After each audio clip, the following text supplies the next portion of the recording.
खुलाया आसमान में देखी हो हसिया जर तो हमारे शमशान में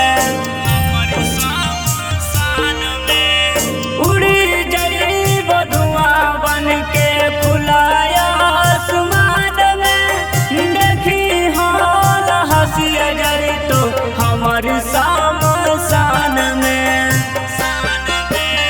खुशी से सजई हो तो पिए कैसे जा करी हो नहीं शर्मिंदा गे।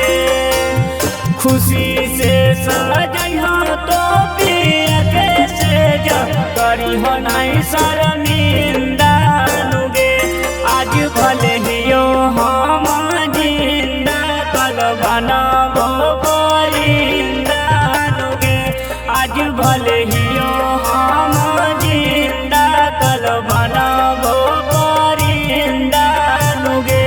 आज भले हियो हम जिंदा।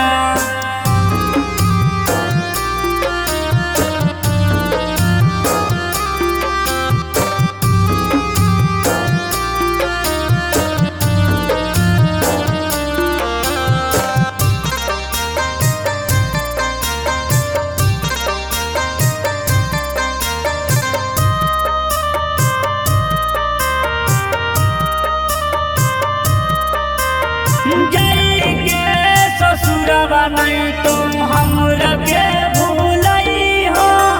खाए भर खानवा हमारे नाम से गिरई हो। जई के ससुरवा नहीं तो हमरा के भूलई हो।